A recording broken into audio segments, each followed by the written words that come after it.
오늘 함께 은혜 나누신 말씀은 로마서 10장 13절에서 15절 말씀입니다. 누구든지 주의 이름을 부르는 자는 구원을 얻으리라. 그런즉 저희가 믿지 아니하는 이를 어찌 부르리요? 듣지도 못한 이를 어찌 믿으리요? 전파하는 자가 없이 어찌 들으리요? 보내심을 받지 아니하였으면 어찌 전파하리요? 기록된 바 아름답도다. 좋은 소식을 전하는 자들의 발이여 함과 같으니라. 네, 오늘은 로마서 10장 13절부터 15절 말씀을 중심으로 주의 이름을 부르는 자는 구원을 얻으리라 라는 제목으로 로마서 이제는 70번째 시간이 되네요.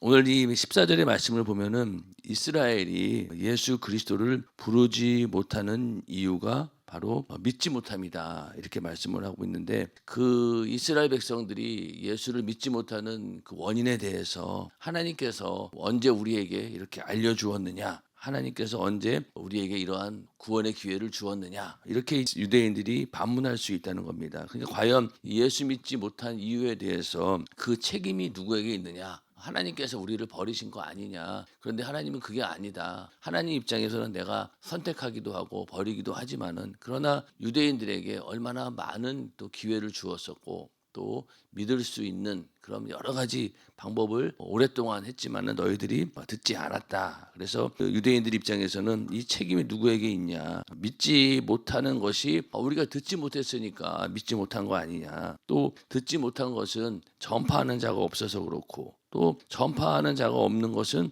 바로 하나님이 보내지 않았기 때문에 그런 것 아니겠냐라고 변명할 수 있겠지만은, 그러나 실상은 그렇지 않다는 겁니다. 하나님은 전파자를 보냈고 또 전파자는 그들에게 또 복음을 전했습니다. 그리고 또 유대인들은 복음을 들었어요. 그런데 복음을 들었음에도 불구하고 그들은 예수를 믿지도 않고 부르지도 않았다. 그렇기 때문에 이 모든 책임이 유대인들에게 있다라고 분명히 말씀을 하고 있습니다. 그러면서 오늘 14절 말씀처럼 저희가 믿지 아니하는 이를 어찌 부르리요? 듣지도 못한 이를 어찌 믿으리요? 전파하는 자가 없이 어찌 들으리요? 보내심을 받지 아니하면 어찌 전파하리요? 이렇게 말씀하고 있는데, 이 복음 전파의 과정을 보면은 하나님께서 일단은 보내셔야 돼요. 그리고 그 보내신 자를 통해서 복음이 전파되어야 되고, 또 그 복음을 들어야 됩니다. 그리고 그 복음을 들으면 어떻게 됩니까? 그 믿음이 생기게 되고 거기에서 주의 이름을 부르게 됩니다. 주의 이름을 부른다라고 하는 것은 예수를 나의 구세주로 인정하고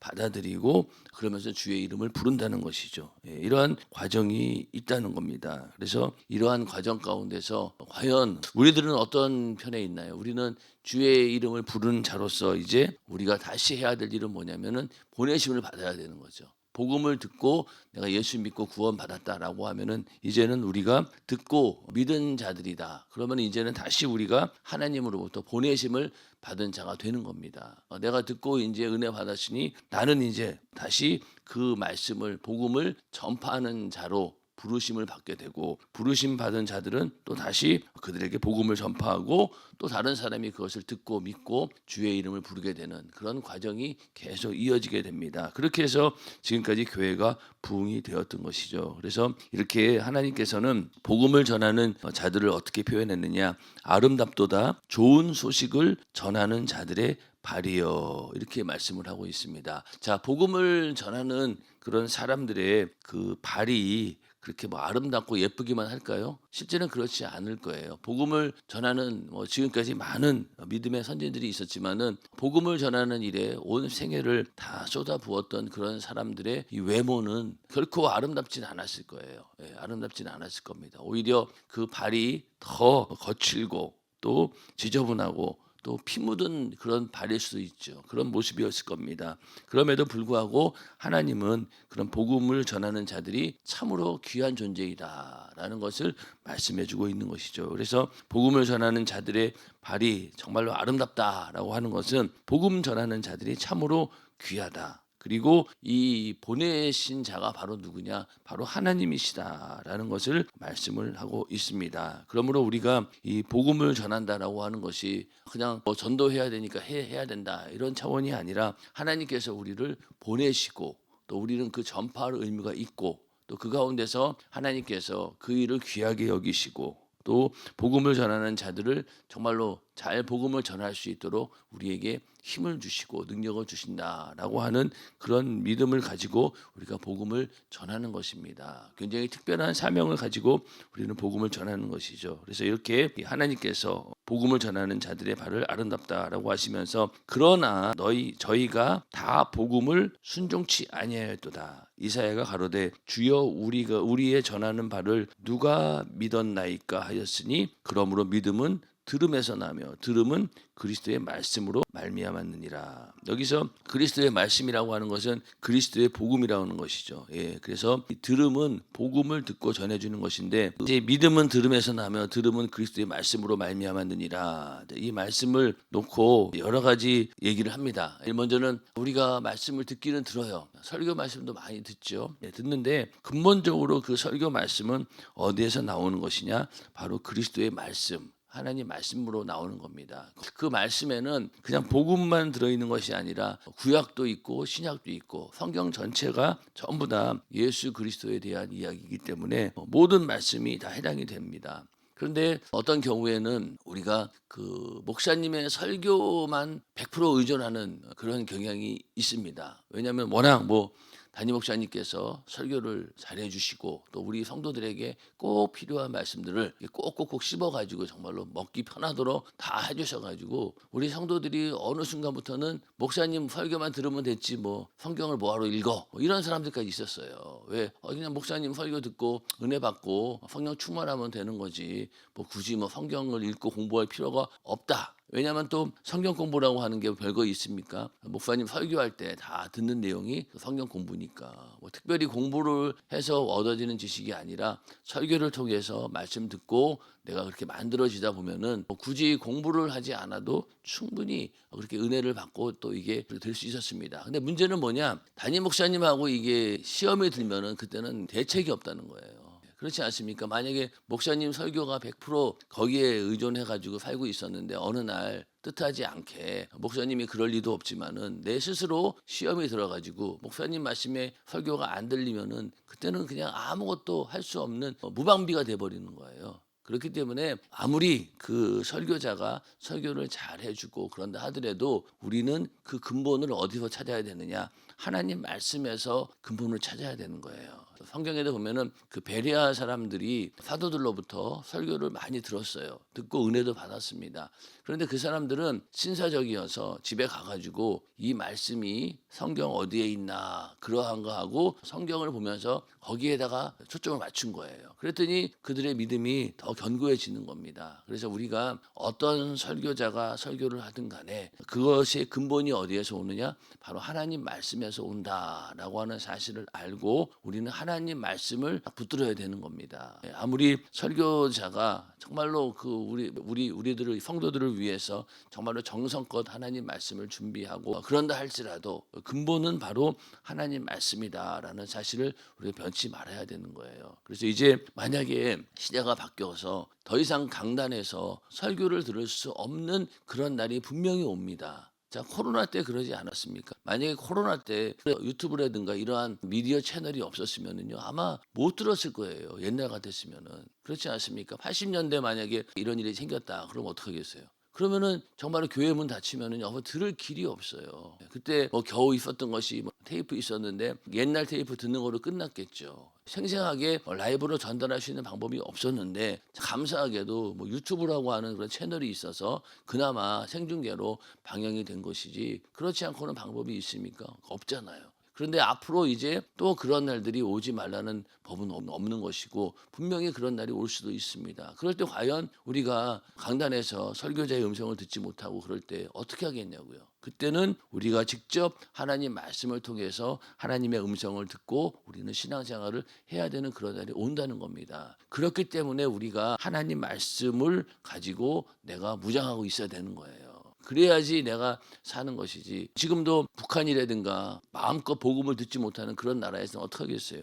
자기가 읽은 말씀, 성경이가 얼마나 귀합니까? 그러니까 그분들에게는 성경 보면서 그거 가지고 은혜 나누는 것 이것이 그들에게는 유일한 하나님 말씀이 공급되는 통로이기 때문에 절박합니다. 근데 오늘날 우리는 어때요? 너무나 많은 설교를 들을 수 있는 길이 열려 있다 보니까 어지간한 말씀 갖고는 충격도 받지 않아요.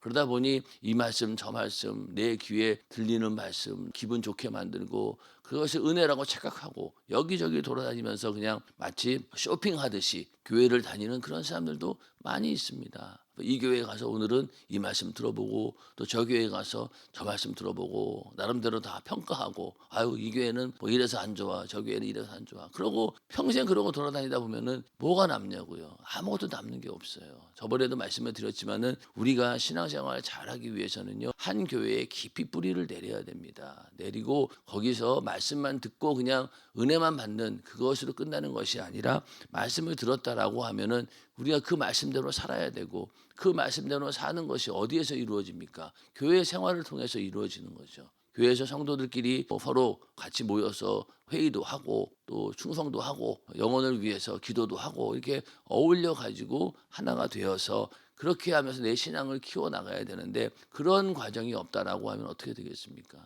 그러면은 내 신앙에 성장이 없어요. 면역력이 떨어지는 거죠. 이런저런 여러 가지 상황에 부딪히고 별의별 일 다 생기고 상처받기도 하고 여러 가지 상황 속에서 내가 조금씩 더 견고해지고 강해지고 만들어지는 것인데 그런 게 전혀 없다라고 하면은요 얼마나 나약한 그런 믿음이 되겠냐고요.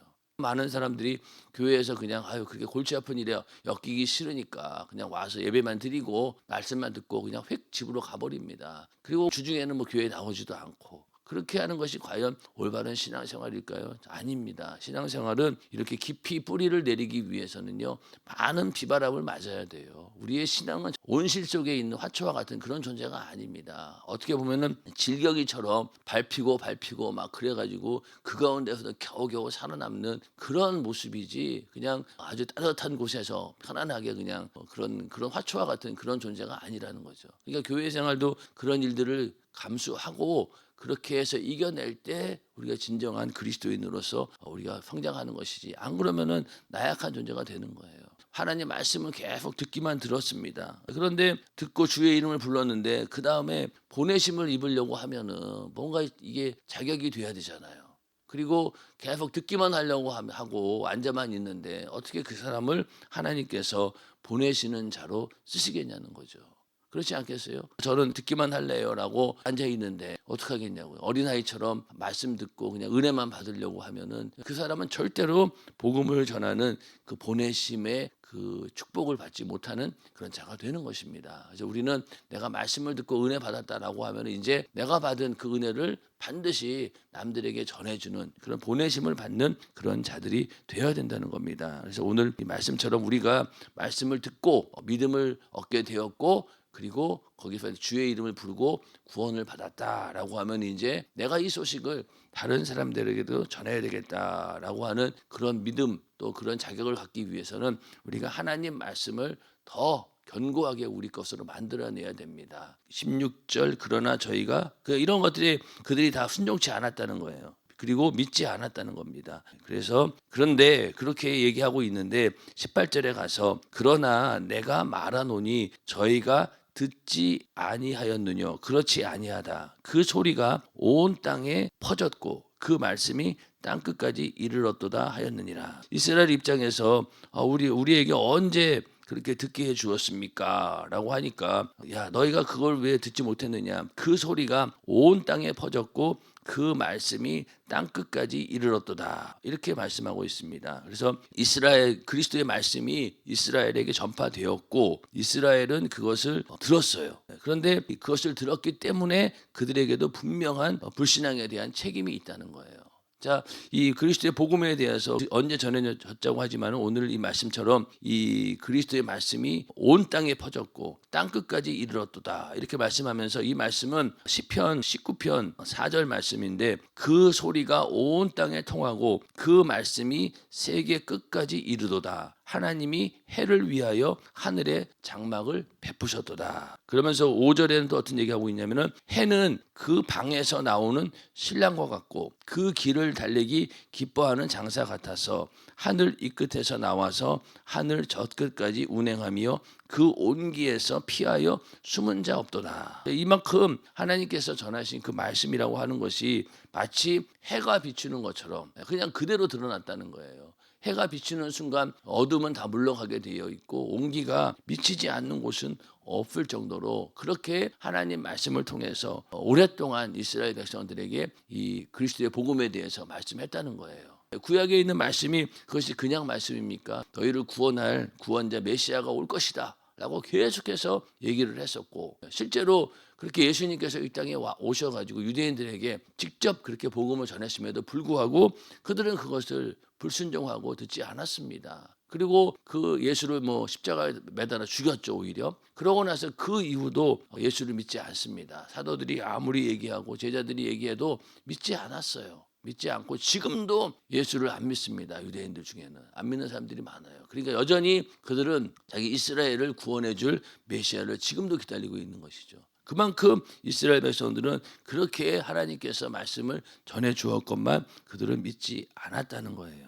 그러니 얼마나 하나님 입장에서도 참 답답하냐는 거죠. 그리고 19절에 가서 그러나 내가 말하노니 이스라엘이 알지 못하였느뇨. 먼저 모세가 이르되 내가 백성 아닌 자로서 너희를 시기 나게 하며 미련한 백성으로서 너희를 노엽게 하리라 하였고, 또 사도 바울은 모세의 예를 들어서 이 말씀은 신명기 32장 21절 말씀인데, 신명기 32장 21절에 그들이 하나님이 아닌 자로 나의 질투를 일으키며 그들의 허무한 것으로 나의 진노를 격발하였으니 나도 백성이 되지 아니한 자로 그들의 시기가 나게 하며 우준한 민족으로 그들의 분노를 격발하리로다. 참, 여기 보면 하나님께서 질투하시는 그런 하나님이라는 것이 이스라엘 백성들이 하나님이 아닌 것을 숭배하고 그걸 쫓다 보니까 그로 인해서 하나님께서 질투가 막 일어났다는 거예요. 그리고 그들이 허무한 우상 숭배를 하다 보니 나의 진노가 격발했다는 거예요.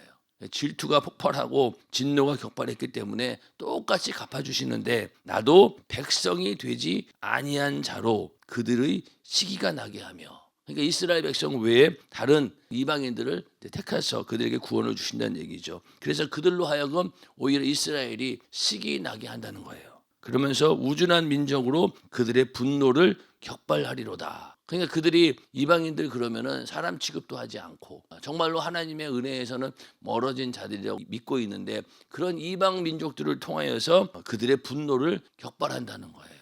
격발한다는 겁니다. 그래서 똑같이 갚아준다는 거예요. 그래서 이렇게 백성이 아닌 자, 또 미련한 백성, 이게 바로 내 백성이 아닌 자, 또 사랑하지 아니하는 자들, 이렇게 얘기하는데, 이렇게 모세도 예견하고 있었다는 거예요. 이스라엘 백성들에게 너희가 이런 날이 올 것이다라고 분명히 예견했다는 거예요. 그럼에도 불구하고 이스라엘 백성들은 이 말의 의미를 몰랐던 것이죠. 지금 자기들의 상황을 과거에 하나님께서 하신 그 모세가 전했던 그 말씀하고 연결이 안 되었다는 거예요.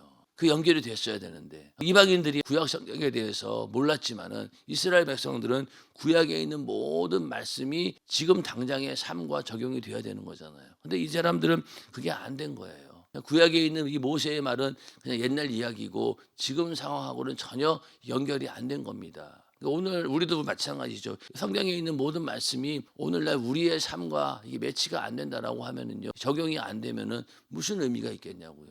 그렇지 않습니까? 그래서 많은 사람들이 그거를 이제 바라는 거예요. 성경에 있는 모든 말씀이 나의 삶 가운데 직접적으로 연관이 되어서 내가 힘들고 어려울 때 필요한 말씀이 뭐지? 딱딱 짚어가지고 전해주고, 또 내가 외롭고 힘들고 그럴 때 하나님께서 그런 말씀으로 나에게 딱 전해주시고, 그런 거를 원하는 거예요. 근데 그런 거를 찾아내기 위해서 누군가 나에게 그걸 해주기를 바랄 것이 아니라 내가 찾아내야죠. 어떡합니까? 내가 찾아내야 되고 그 말씀 가운데 전하는 그 의미들을 우리가 빨리빨리 발견해야 되는데, 그런데 성경을 읽다 보면은요, 그 정도의 차원으로 말씀을 주신 게 아니더라고요. 처음에는 다 성경을 읽으면서 그런 위로도 받고 그러려고 했지만 막상 성경을 읽다 보면은요, 그 정도의 차원이 아닌 거예요. 그건 너무나 좁은 스케일의 이야기인 거예요. 근데 우리는 그 범주를 벗어나지 못하는 거예요. 하나님에 대한 인식이 그거밖에 안 되는 거예요. 나를 위로해 주시고 나에게 힘을 주시고 나의 등을 두드려 주고, 그런 하나님만 기대하다 보면은요, 그 한계를 벗어날 길이 없는 거예요. 그러나 성경에서 하나님 말씀은 그런 용도로 쓰는 게 아닙니다. 오히려 우리가 하나님 말씀 안에 들어가고 거기에 맞춰졌을 때 정말로 예상치 못하고 기대치 못할 만큼 우리를 사용하시는데 우리는 그냥 그 안에서 그것만 얻으려고 하니 이게 안 되는 거죠. 그러니까 이스라엘 백성들도 아무리 자기네들이 구약의 말씀을 많이 알고 있어도 실제적으로 자기들의 현실과 적용할 수 없는, 적용을 못하고 있는 그런 상황이었다는 겁니다. 그래서 이제 11장에 가면은 이제 이 이야기가 계속 나오는 거예요. 내가 백성 아닌 자로서 너희를 시기나게 하며 미련한 백성으로서 너희를 노엽게 하리라. 요 말씀이 11장에 가서 요 내용을 가지고 이스라엘에게 또 말씀을 전합니다. 자, 20절에 가서 또한 이사야가 매우 담대하여 이르되 내가 구하지 아니하는 자들에게 찾은 바 되고 내게 문의하지 아니하는 자들에게 나타났노라 하였고, 이것도 역시 이사야서 65장 1절에 나온 말씀인 거예요. 여기서 나를 구하지 아니하던 자, 나를 찾지 아니하던 자가 다 누굽니까? 바로 이방인 중에서 예수 믿는 자들을 말하는 거죠. 그래서 이스라엘이 복음을 이해하지 못했던 그런 상황을 계속 두드러지면서 얘기를 하고 있는 거예요. 모세의 이야기도 하고 이사야의 예언도 하고, 이것뿐만이겠어요? 예를 들려면 한도 끝도 없었겠죠. 그렇게 많은 하나님 말씀을 통해서 이미 얘기했음에도 불구하고 이 이스라엘 백성들은 듣지 않았다는 겁니다. 그러면서 21절에 이스라엘에 대하여 가라사대 순종치 아니하고 거스려 말하는 백성에게 내가 종일 내 손을 벌려노라 하셨느니라. 자, 여기 보면은 순종치 아니하고 거스려 말하는 백성들에게 하나님께서 종일 내 손을 벌렸다는 거예요. 하나님께서 예언을 통해서 또 여러 가지 방법으로 그렇게 말씀을 해주셨건만 그들은 그 말씀을 듣지 않았는데, 그 이면에는 바로 이렇게 그들 백성에게 내가 종일 내 손을 벌렸다는 거예요. 하나님이 뭐가 아쉬워서, 그렇죠?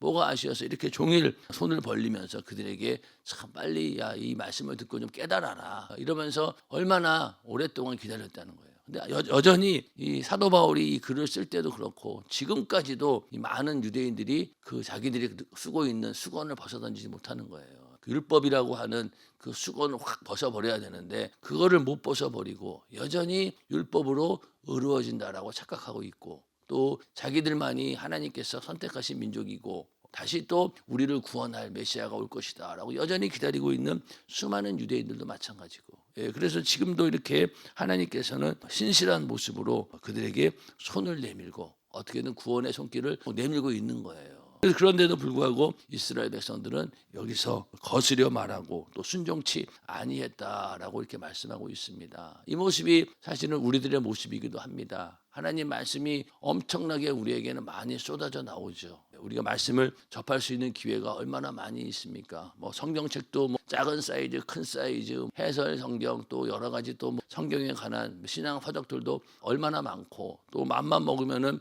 이런저런 뭐 설교도 들을 수 있고 강의도 들을 수 있는, 그렇게 정말로 하나님의 말씀이 정말로 많은 사람들이 공개가 되어 있고 언제나 들을 수 있는 그런 상황인데, 과연 우리가 하나님께서 진정으로 우리에게 하고 싶은 그 이야기를 듣고 있느냐, 이건 우리가 생각해 봐야 되는 거예요. 우리 교회는 하나님께서 진정으로 우리에게 전하고 싶은 말씀, 영혼의 때를 위하여, 죄사함의 은혜, 회개, 예수의 피, 이런 얘기를 하는데 그런 얘기가 이제는 지겨운 거예요. 이제 우리들도 만나가 처음에는 그렇게 맛있었잖아요. 그런데 이제 매일매일 먹다 보니까 아유 지겨워, 딴 거 없네, 이렇게 된 거예요. 이스라엘 백성들처럼. 그래서 우리는 이 말씀을 들을 때 진정으로 하나님께서 우리에게 주기를 원하시는 게 무엇인가라는 사실을 분명히 알고 거기에 초점을 딱 맞추어야 됩니다. 만약에 거기에서 내가 은혜를 받지 못하고 그것이 나의 절실한 요구가 되지 않는다라고 하면은요, 내 자신을 돌이켜 봐야 돼요.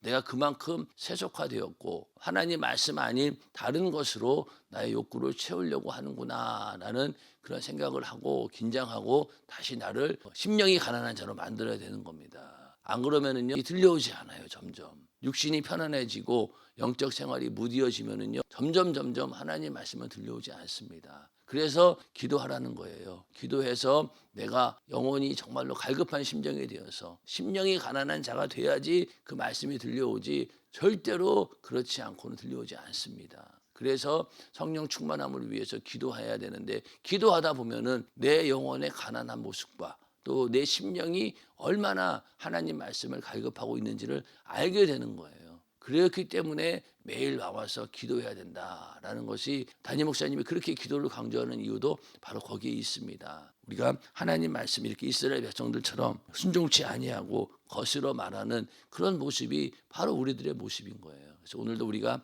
이 말씀을 잘 기억하면서 야 이스라엘 백성들은 왜 이래 이럴 것이 아니라 바로 나 자신이 그런 모습이다라고 생각하면서 내가 말씀을 들었다. 그러면 이제는 하나님께서 나를 어디든지 보내셔서 복음을 전하는 그런 일꾼으로 쓰실 수 있도록 나를 만들어야 되고 또 하나님 말씀을 들을 때마다 그 말씀에 있는 모든 하나님의 섭리와 하나님의 심정 이런 것들까지도 깊이 깨달을 수 있는 그런 믿음을 달라고 항상 기도하시길 바랍니다. 오늘도 기도할 때 그런 하나님의 은혜가 있기를 주님의 이름으로 축원합니다.